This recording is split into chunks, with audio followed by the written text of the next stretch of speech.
جماعت اہل حدیث کے مایہ ناز خطیب، مذہبی اسکالر، محترم و مکرم پروفیسر ڈاکٹر عبدالرزاق ساجد کے نیو بیانات، خطبات، دروس قرآن و حدیث کی روشنی میں سننے کے لیے ہمارے یوٹیوب چینل کو سبسکرائب کریں، فیس بک پیج کو بھی فالو کریں۔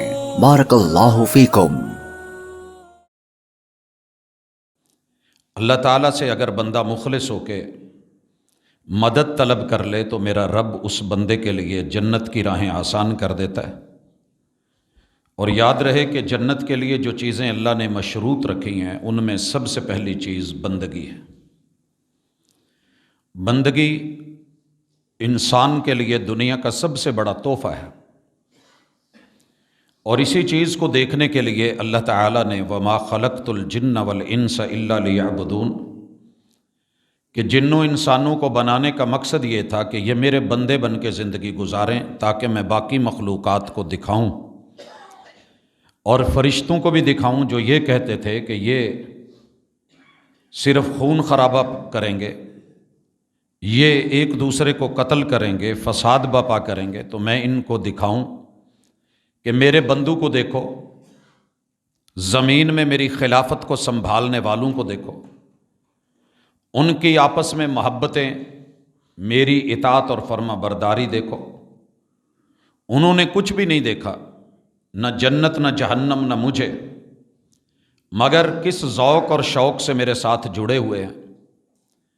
تو بھائیو، ایک اعتبار سے ہمارے لیے یہ سال کا 2023 کا آخری خطبہ ہے۔ ہمارے ہاں مشہور یہ ہے کہ یہ ہمارا سال نہیں ہے، ہمارا سال محرم سے شروع ہوتا ہے، قمری۔ بھائیو، دنیا میں کوئی دن، کوئی سال، کوئی مہینہ ایسا نہیں جو ہمارا نہ ہو۔ اللہ رب العزت اگر قرآن مجید میں سورج کا ذکر کرتے ہیں، ان الشمس والقمر آیتان من آیات اللہ، اگر رسول اللہ صلی اللہ علیہ وسلم اپنی روایات میں اس کا ذکر کرتے ہیں،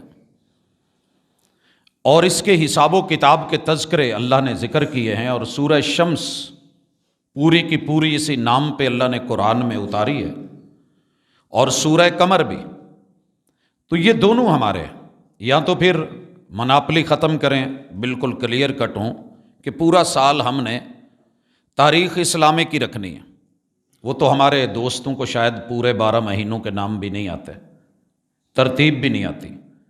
جو ہی اختتام کی طرف ہم بڑھتے ہیں تو وہاں یہ باتیں شروع ہو جاتی ہیں کہ ہمارا یہ سال نہیں ہے۔ ٹھیک ہے، ہمارا سال نہیں ہے تو پھر اس کو اپنی جنتری سے، اپنی ڈائری سے، اپنے کیلنڈر سے، اپنے سسٹم اور نظام سے سائڈ پہ کریں۔ آپ مسلم ملک میں رہتے ہیں، ہولڈ آپ کا ہے، کون آپ کو روکتا ہے؟ ہم نے تو شاید یہ صرف جذباتی کچھ پوسٹیں کرنی ہوتی ہیں، عملاً ہم اس میں زیرو نظر آتے ہیں۔ کوئی بھی دن ہو، دن کا اختتام ہو، آپ کو پتہ ہے کہ سب سے مہنگا ٹائم اللہ کے ہاں، افضل ترین دن اور رات میں جو ٹائم ہوتا ہے وہ عصر کے بعد کا ہوتا ہے،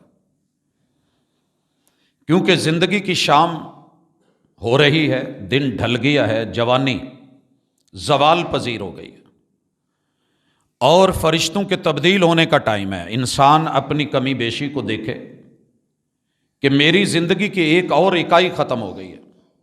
اگر آپ کے اور میرے گھر سے ایک ایک اینٹ گرنے لگے اور ہم روزانہ دیکھتے ہوں کہ میری دیوار کی اینٹ روزانہ نکل رہی ہے، تو شاید ہم نہ نکلنے دیں، ہم سنبھالیں، مستری کو بلائیں۔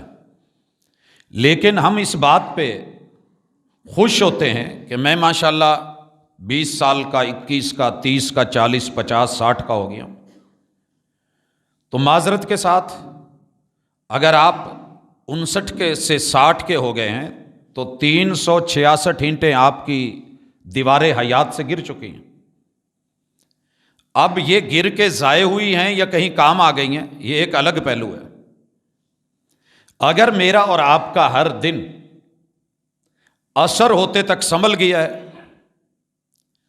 اور میں نے عصر پڑھ لی ہے تو میں نے اپنا گھر بار بچا لیا ہے، اور اگر میری عصر چھوٹ گئی ہے، دنیا کی جتنی مرضی عظیم ترین محفلوں میں، مجلسوں میں، میٹنگوں میں، کاروبار میں، ٹریڈ اور بزنس میں، بڑے بڑے پلازوں کا افتتاح کیوں نہیں کر رہا؟ رسول اللہ صلی اللہ علیہ وسلم نے فرمایا کہ اس انسان کا گھر بار، مال و متاع، جان، زندگی سب برباد ہو گئے، کیونکہ اوپر اس کی رپورٹ غلط گئی ہے، یہ غیر حاضر ہے۔